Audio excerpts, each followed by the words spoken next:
Testing, testing. Hello, my name is David. I have been making music with Ableton for about, I don't know, how old am I?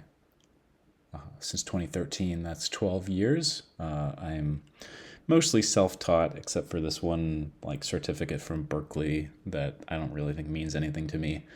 So yeah, mostly self-taught. And today I'm going to talk about how to make a basic riser, which is something you add in an EDM build section that makes kind of, I don't know, ramps up the energy over like a period of 16 bars before a drop.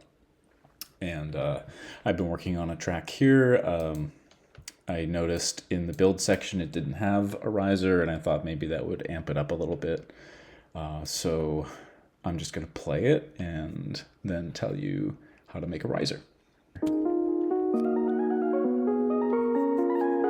This is still the intro section. I'm not going to put the riser here. I think it's too early. And then once we get into the next section, it's the build up is very energetic.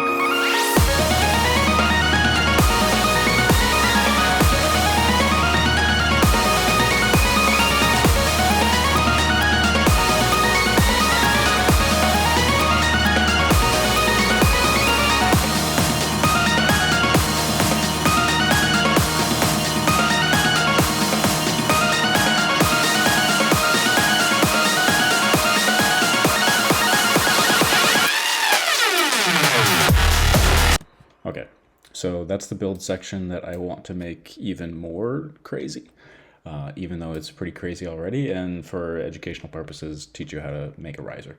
So the most basic riser you can possibly make is just a sine wave that goes up with some kind of frequency shifter or pitch bend or something. But it'll start on a tone and then it'll go up. The most basic way to do this is with the software instrument operator. So I guess I already added this. It's an operator, has a sine wave, frequency defaults, nothing special here. And then I have a frequency shifter here. I'll delete what automation I've already added. Yeah, so I'm going to add a MIDI track by selecting some time here and then right-clicking and doing Insert Empty MIDI Clip. And we're in D sharp, I guess that's E flat minor. So I'm going to add an E flat here and just stretch it all the way across 15 bars because I don't want it to be on the last bar.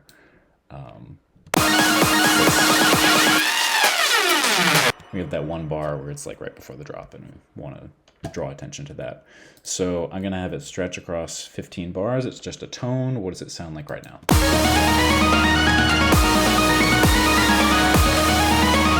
You can barely hear it. It's kind of, I'll make it a little bit louder.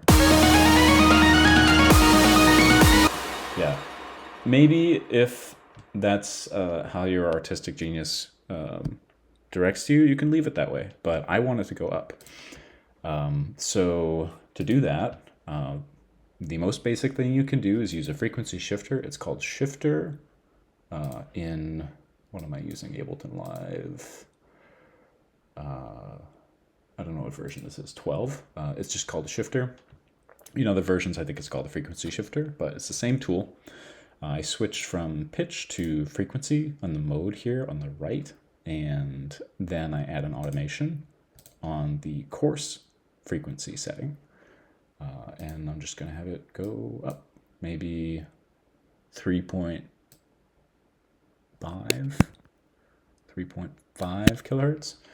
And right away you will hear this. It sticks out from the texture. It's pretty weird, but you definitely notice it. I'll play it again.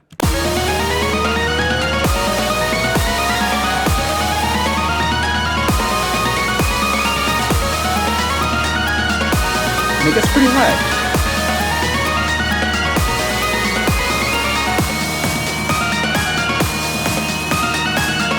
I think it's gonna explode.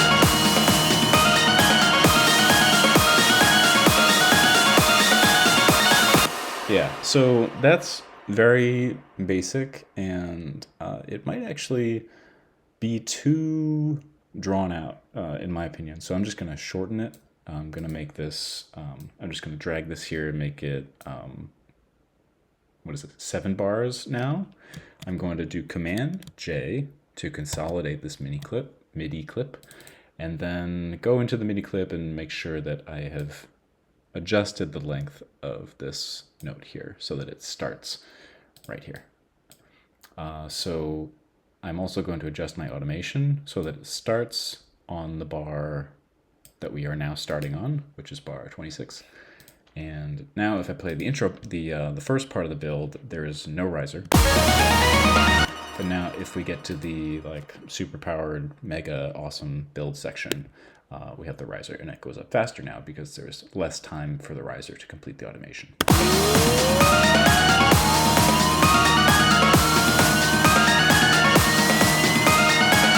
Now, I want this riser to be a little bit more fun and complex, so I'm not just going to use a basic sine wave. I am going to make it a minor chord. Oops, I deleted it. Let's see, we're in minor key, so go up to G flat, and then B flat. I don't know why it's making that noise. I think because it when you use a frequency shifter and then you play back the notes you played, it will play it back at the frequency shift at whatever time you're playing it back. So it's a little bit confused right now. But I'll make this a minor chord. Oops, almost a minor chord. So now it's a little bit more complex, a little bit better than just a plain old sine wave. And because I'm using more pitches in the spectrum, there are more gaps filled in the texture. Because we have this one at the octave down here, we have this one on the octave up there, and as the frequency shifts, we are filling in more of the gaps in the frequency spectrum. That is important if your texture is really thick and busy and you're trying to make sure that your new instrument comes through the texture and you can hear it in the mix. I'll do another episode on masking and how to solve that, but that's basically what I'm talking about. So anyway, we have a chord here that uses a frequency shifter with the coarse setting to increase the frequency by 3.52 kilohertz over 7 bars. And that's your basic riser, but now I'm going to talk about how to make it even better. Right now it's too loud, so I'm going to bring it down a little bit in the mix. With a riser, I see it as more of a textural element that doesn't need full attention, so I'm going to bring it down until I can't really hear it anymore, and then bring it up a couple decibels.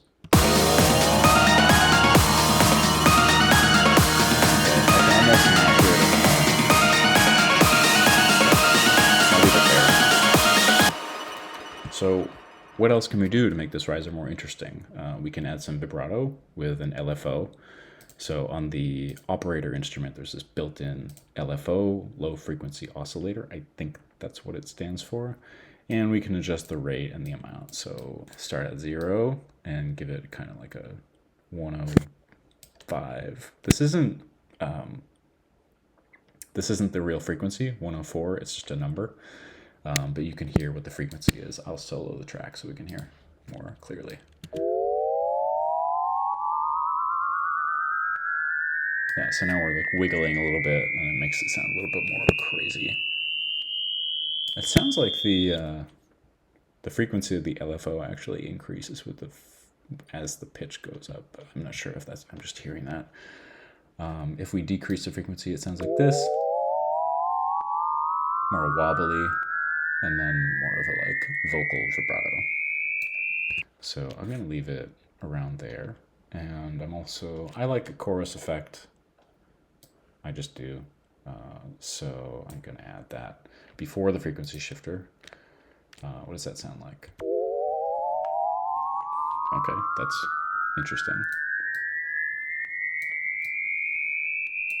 And what else can we do?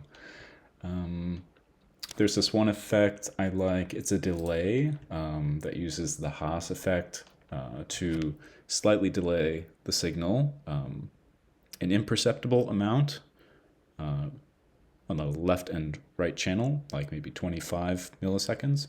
And with certain delay intervals, like 25 milliseconds, and things that are around that length, your ear can't really tell which one comes first, and it gets confused, so it thinks that the signal's coming from everywhere. So I like this effect. I've actually created a preset called it Everywhere, and I just add it to basically everything. So this one, the default is around 24 milliseconds. Let's see what that sounds like. You hear that? Yeah, that's the Haas effect.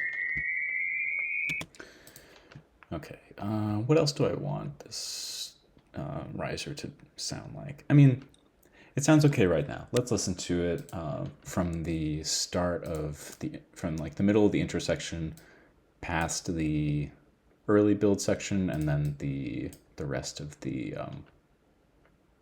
build section before the drop. And we'll see if it sounds better.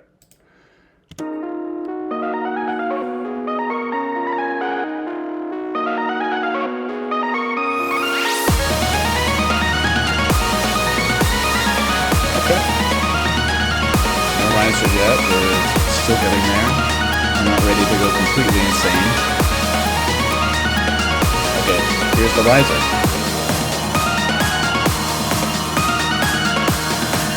Yeah.